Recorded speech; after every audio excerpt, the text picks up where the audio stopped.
welcome to the first flip preaching video proper in our series Amazing Grace, Living the Way of Jesus. And we're looking at the very first beatitude in Matthew chapter 5 verse 3. Blessed are the poor in spirit, for theirs is the kingdom of heaven. Now, it's only a few words. Blessed, poor in spirit, kingdom of heaven.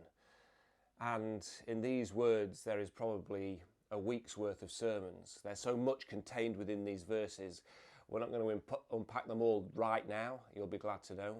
We won't even get a chance to unpack it all on Sunday when we come to look at these verses. But I want to at least begin to introduce you and give you some pointers so that as you can live with this simple sentence, this simple phrase, God might begin to speak to you this week. And when we come together on Sunday morning, we can share some of those insights about what God has said or done or is doing in us because of them. So let's get started with this phrase from the Beatitudes. Blessed are the poor in spirit, for theirs is the kingdom of heaven. Now, the first thing I want to do is just recap a little bit. These Beatitudes are the opening phrases of the Sermon on the Mount. And what often happens when people take these as a sermon theme or as they look through them, write books on them, is they take them as a list of attitudes. You know, I've seen sermon series called the beatitudes. These are attitudes that we need to take on as good Christians. And I struggle with that because if you read down this list, I think you're looking at them going, I'm not sure I tick many boxes. I also think that actually some of the first phrases, like today's poor in spirit, aren't actually something we should try and attain. You know, should we be people that seek to mourn? Should we be people that seek to be poor in spirit? We might want to be peacemakers, we might want to hunger and thirst for righteousness, but actually I don't think they're attitudes we should take on, rather that they're statements. These are the opening phrases of the sermon, and what follows in the chapters that come after the first part of chapter 5 are actually an outworking of what Jesus is saying. I also think that they're an almost call to the people that are listening. You know, Jesus' disciples there, but there's a crowd from all over the world that are listening. And Jesus is telling them right here, right now, this is who this sermon is for. And we'll look at that a little bit more, I'm sure, as we go through the weeks. So we have this group of people listening to Jesus, and he opens with the line, blessed are the poor, for theirs is the kingdom of heaven. Now I'm just going to look at those three main phrases and then we'll see where God takes us with that this week. Blessed, we talked about it, beati in the Latin, or makarios, however you pronounce it in Greek, which means blessed or happy. And you can see that translators struggle with this verse because if you look in different translations, some will have blessed, some will have happy are, some will have God is with those who are poor in spirit. You know, there is a struggle to try and understand what blessed means. And I think some of our confusion comes because when we hear the word blessed, we automatically think of well off. And I don't mean necessarily financially well off, but what I mean is that we're in a good place. You know, when we see someone and they've new child's been born, we say, oh, you're really blessed. Or if they've received something positive, some good news, oh, we pray, we give thanks for the blessing that has been poured out upon them. When I sign emails, I generally finish with the line blessings, and what I want to say to people is, I hope that God richly blesses you. I'm saying this in a positive way. But when we put this word blessing alongside poor in spirit, it creates something that would have jarred in people's minds. And what we do is we try and spin poor in spirit to a positive state. You know, I need to become more humble.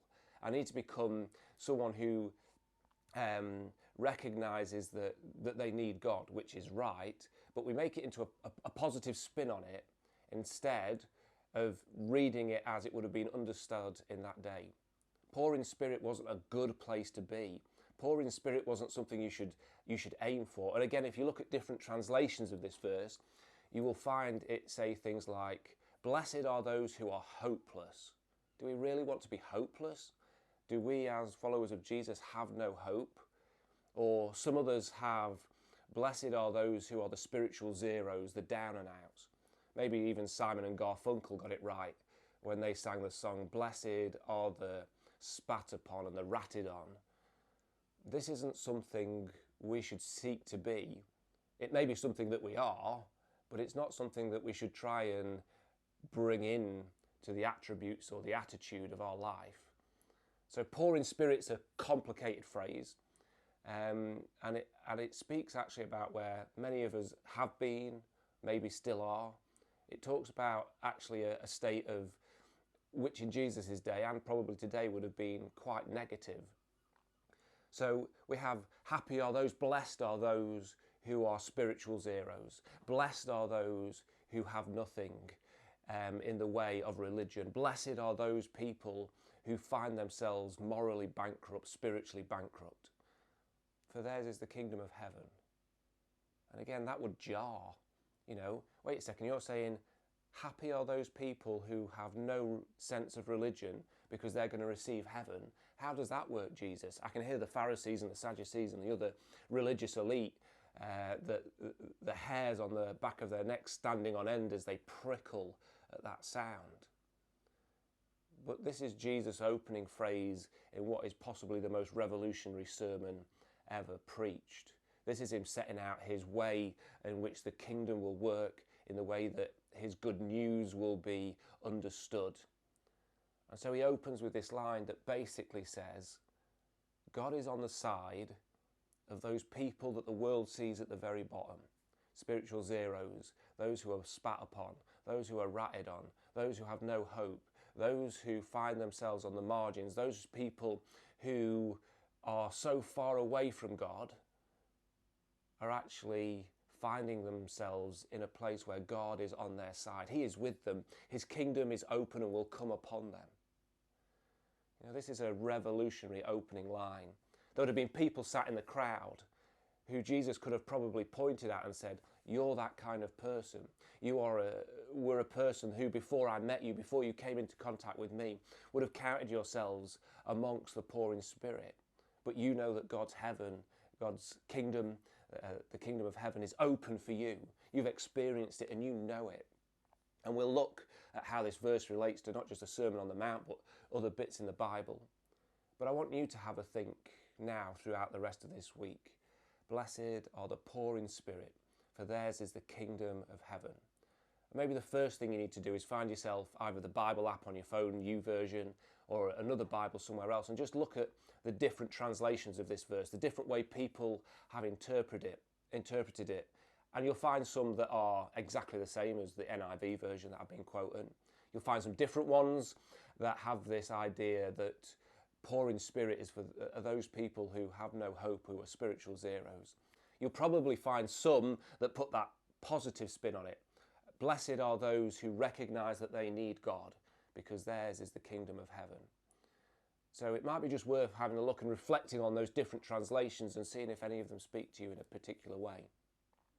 Maybe it's to pray these words and ask God to reveal them to you. And I suggest kind of a Lectio Divina kind of way, by just reading the verse aloud. Blessed are the poor in spirit, for theirs is the kingdom of heaven, or whichever version you want to read. And then just giving some space and asking God to speak to you in those words. What stands out? What hits you? And then repeating the words again. Blessed are the poor in spirit, for theirs is the kingdom of heaven. And again, just allowing some space for God to speak to you. Write down those senses you get, those thoughts, feelings. It's a way of discerning what God might be saying. And then just live with that each day. Maybe it's that as you go about your business, as you look around at the people you pass as you walk along the street, or who you sit next to on a bus or on the metro, and just asking God, who are the poor in spirit? Who are the people that the world has rejected and yet you are on their side?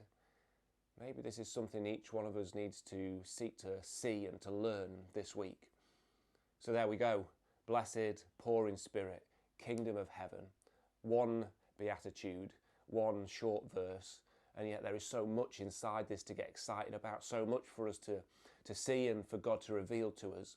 And so I hope this week is a real blessing. I hope God speaks to you in this. I expect that when we gather together on a Sunday morning to look at these verses, that each one of us will have sensed something that God is doing with them. So please, please spend some time with these verses, see what God is saying to you. And I will see you all on Sunday, where we get to explore what God is calling us to do in greater detail. Thanks for your time. Take care. Bye.